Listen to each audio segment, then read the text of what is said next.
বন্ধুরা, ভগবান শ্রীকৃষ্ণের বাস্তুশাস্ত্রের বিশেষ জ্ঞান ছিল। ভগবান শ্রীকৃষ্ণ অনেক সময় ধর্মরাজ যুধিষ্ঠিরকে বাস্তুশাস্ত্রের জ্ঞান প্রদান করেছিলেন।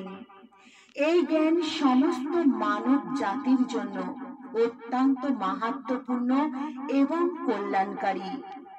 ভগবান শ্রীকৃষ্ণ এমন দুটি গাছের কথা বলেছেন।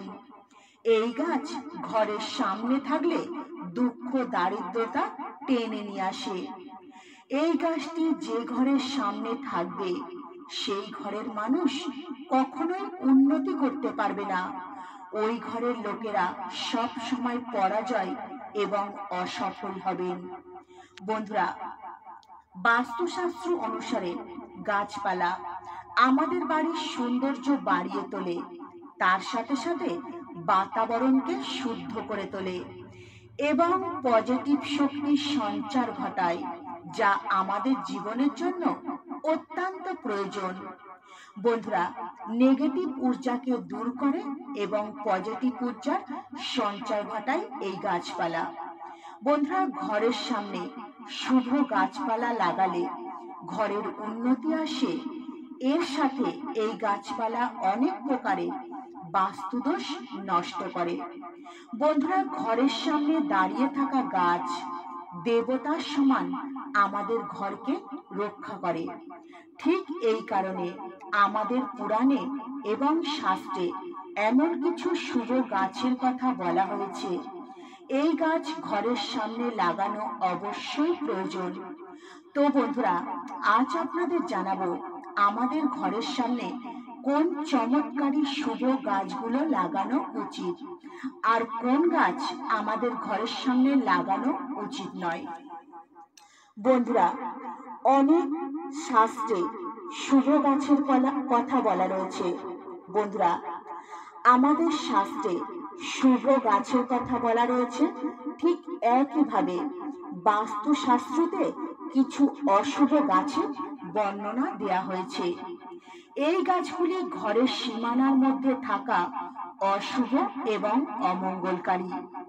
এই গাছ ঘরের সামনে থাকলে দুঃখ দারিদ্রতার সম্মুখীন হতে হয়। এই গাছ সমৃদ্ধি নষ্ট করে, শত্রু বাড়িয়ে তোলে এবং মানুষ মান সম্মান হারিয়ে ফেলে। ঠিক এই জন্যই আপনি জেনে হোক বা না জেনে আপনার ঘরের ভিতরে বা ঘরের সামনে যদি এই গাছগুলি লাগিয়ে ফেলেন, তাহলে দেরি না করে এক্ষুনি এই গাছগুলি উবড়ে ফেলে দিন। তো বন্ধুরা, চলুন আপনাদের জানাই কোন গাছ লাগানো উচিত আর কোন গাছ লাগানো উচিত নয়। তার আগে আমার প্রত্যেক বন্ধুদের কাছে অনুরোধ রইল, আপনারা ভিডিওটি সম্পূর্ণরূপে দেখবেন। ভিডিওটি ভালো লাগলে একটি লাইক করবেন আর কমেন্টে জয় শ্রীকৃষ্ণ রাধে রাধে লিখবেন। আর আমার চ্যানেলে যদি নতুন বন্ধু হয়ে থাকেন, চ্যানেলটিকে সাবস্ক্রাইব করে পাশে থাকার অনুরোধ রইল। বন্ধুরা, সবার প্রথমে যে গাছের কথা বলবো সেই গাছটি হলো অশ্বত্থ গাছ। হ্যাঁ বন্ধুরা, এই অশ্বত্থ গাছ কোনো জলাশয়ের পাশে যদি লাগাতে পারেন, সেই মানুষ কিন্তু পূর্ণ ফল অর্জন করতে পারবে। বন্ধুরা, কোনো মানুষ যদি জলাশয়ের পাশে অশ্বত্থ গাছ লাগান, তো ওই মানুষ 100 অশ্বমেধ যজ্ঞের ফল অর্জন করতে পারবে।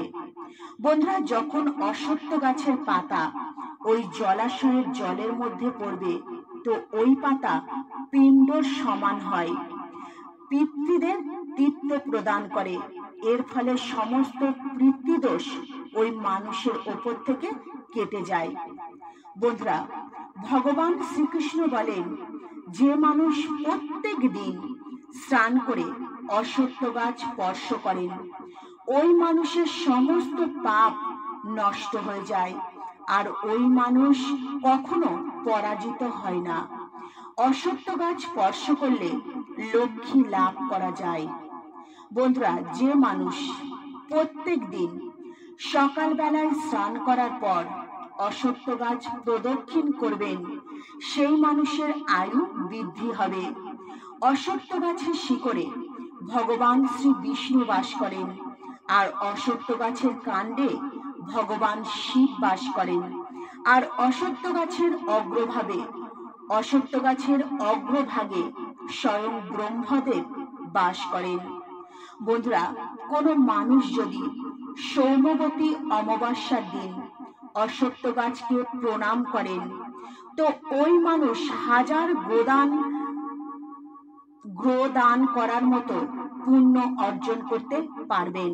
হ্যাঁ বন্ধুরা, কোনো মানুষ যদি সৌমবতী অমাবস্যার দিন অশ্বত্থ গাছকে প্রণাম করতে পারে, তো ওই মানুষ 1000 গোদানের পুণ্য অর্জন করতে পারবেন। বন্ধুরা, এই সংসারে অশ্বত্থ গাছের সমান কোনো গাছ নেই। সাক্ষাৎ ভগবান শ্রীহরি এই অশ্বত্থ গাছের রূপে এই পৃথিবীতে বসবাস করছেন। বন্ধুরা, অশ্বত্থ গাছকে আঘাত করা বা অশ্বত্থ গাছের ডাল ভাঙা মহা পাপ বলা হয়েছে।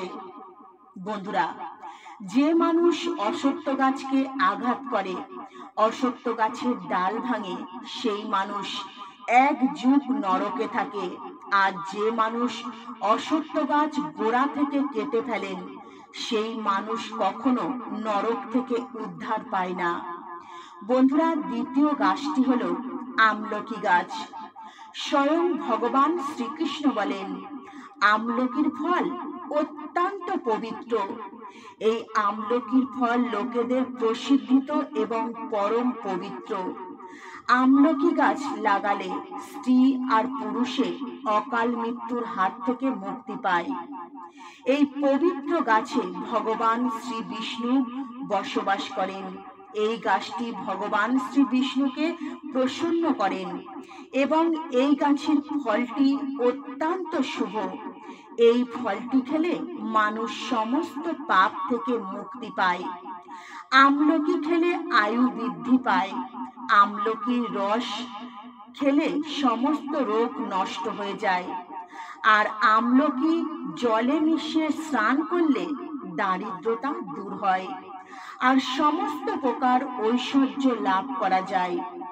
যেই ঘরে সব সময় আমলকি থাকে, ওই ঘরে কখনো দৈত্য আসে না।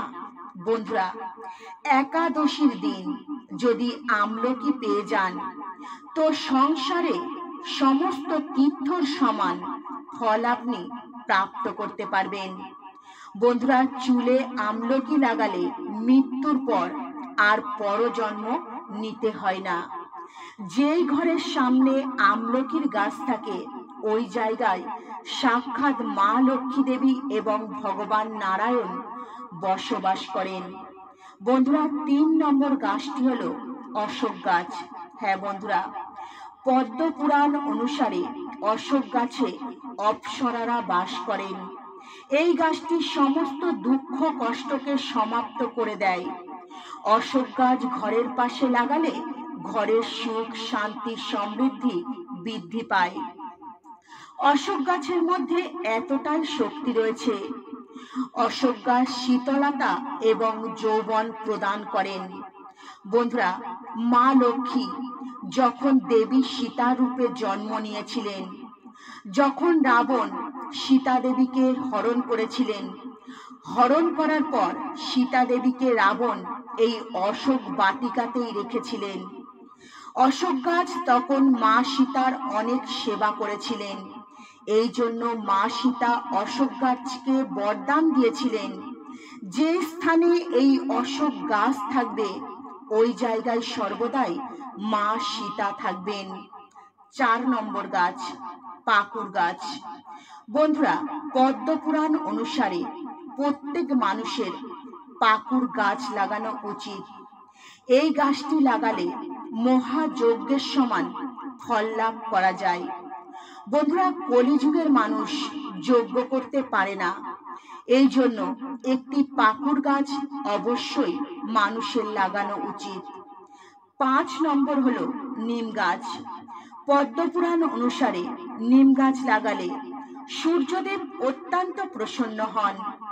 নিম গাছ আয়ু প্রদান করেন বলে মনে করা হয়। নিম গাছ ঘরের আশেপাশে লাগালে নানান রকম রোগ থেকে মুক্তি মেলে। মা লক্ষ্মী দেবী নিম গাছের পাতা অত্যন্ত প্রিয়। মা লক্ষ্মী দেবী এই নিম গাছের পাতা অত্যন্ত প্রিয়। এই জন্য মা লক্ষ্মী দেবী নিম গাছের পাশেই বসবাস করেন। ঘরের সামনে যদি নিম গাছ রোপণ করতে পারেন তো ধন সম্পদ আপনারা প্রাপ্ত করতে পারবেন। 6 নম্বর গাছ হলো জাম গাছ। যদি কোনো মানুষ কন্যা সন্তান লাভ করতে চান তাহলে অবশ্যই আপনি আপনার বাড়ির সামনে একটি জাম গাছ লাগান। বন্ধুরা, পদ্মপুরাণ অনুসারে যে মানুষের বাড়ির সামনে জামের গাছ থাকে ওই ঘরে কন্যা সন্তানের জন্ম হয় এবং ওই ঘরের কন্যা সন্তান বংশের গৌরব বাড়িয়ে তোলে। বন্ধুরা, এর পরের গাছটি হলো বেল গাছ। বন্ধুরা, পদ্মপুরাণ অনুসারে এই বেল গাছে স্বয়ং ভগবান শিব বাস করেন এবং বেল গাছের গোড়ায় মা দুর্গা বাস করেন। এই জন্য বেল গাছের গোড়ায় যদি একটি গোলাপ ফুলের গাছ লাগাতে পারেন তো মা দুর্গা এবং ভগবান শিব অত্যন্ত খুশি হবেন এবং আপনার ওপর সর্বদাই মা দুর্গা এবং ভগবান শিবের আশীর্বাদ থাকবে এবং ওই ঘরে কখনো দুঃখ দারিদ্রতা আসবে না, ওই ঘরে কখনো অকাল মৃত্যু হবে না, ওই ঘরের কোনো স্ত্রী বিধবা হবে না।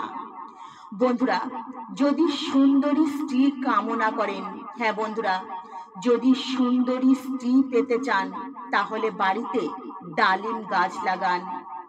বন্ধুরা, পলাশ গাছ ব্রহ্ম তেজ প্রদান করে, ঠিক এই জন্য বাড়িতে পলাশ গাছ লাগানো উচিত। বন্ধুরা, যদি কোনো মানুষ সব সময় রোগ ব্যাধিতে ভোগেন তাহলে আপনাকে কৃষ্ণচূড়া গাছ লাগাতে হবে। কৃষ্ণচূড়া গাছ বড় বড় রোগ ব্যাধিকে নষ্ট করে দেয়। এই গাছ আরোগ্য প্রদান করে। বন্ধুরা, এই গাছগুলি রোপণ করলে দুঃখ দারিদ্রতার সমাপ্ত হয়ে যায়। বন্ধুরা, কলা গাছও অত্যন্ত শুভ। বন্ধুরা, এই কলা গাছ ঘরে সুখ সমৃদ্ধি খুশি নিয়ে আসে। কলা গাছে ভগবান শ্রী বিষ্ণু বাস করেন, এই জন্য ঘরে কলা গাছ থাকলে কখনো ঘরে ধন সম্পদের অভাব হয় না। বন্ধুরা, শিউলি ফুলের গাছ বা পারিজাত ফুলের গাছ, এই শিউলি ফুলের গাছের উৎপত্তি সমুদ্র মন্থনের সময় থেকেই হয়েছিল আর স্বয়ং মা লক্ষ্মী দেবীও সমুদ্র মন্থন থেকে প্রকট হয়েছিলেন। এই জন্য শিউলি ফুলের গাছ বা পারিজাত ফুল গাছ অনেক বেশি মাহাত্ম্যপূর্ণ। যদি এই গাছ আপনার বাড়িতে লাগান তো আপনাদের উপর সর্বদাই মা লক্ষ্মী দেবী কৃপা দৃষ্টি থাকবে, আপনারা মা লক্ষ্মীর আশীর্বাদ লাভ করতে পারবেন। বন্ধুরা, মানুষের কখনো বাড়ির সামনে বা বাড়ির পাশে তাল গাছ লাগানো উচিত নয়। তাল গাছ সন্তানের নাশ করে। যেই ঘরের পাশে তাল গাছ থাকে ওই ঘরের সন্তানদের কখনো উন্নতি হয় না। তাই বন্ধুরা, আপনারা ভুল করেও আপনাদের বাড়ির আশেপাশে কখনোই তাল গাছ লাগাবেন না। এতে আপনাদের ক্ষতি হবে, কখনো কিন্তু ভালো হবে না। বন্ধুরা, দ্বিতীয় গাছটি হলো বয়রা গাছ। হ্যাঁ বন্ধুরা, কোনো মানুষের কখনো ঘরের পাশে বা ঘরের সামনে বয়রা গাছ লাগানো উচিত নয়। এই গাছে পেট বাস করে।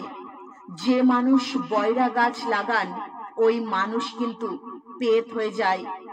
এই গাছের নিচে বসে কখনো পূজা পাঠ করা উচিত নয়। তাই বন্ধুরা, ভুল করেও এই দুটি অশুভ গাছ আপনারা কখনো আপনার বাড়ির আশেপাশে বা সামনে লাগাবেন না।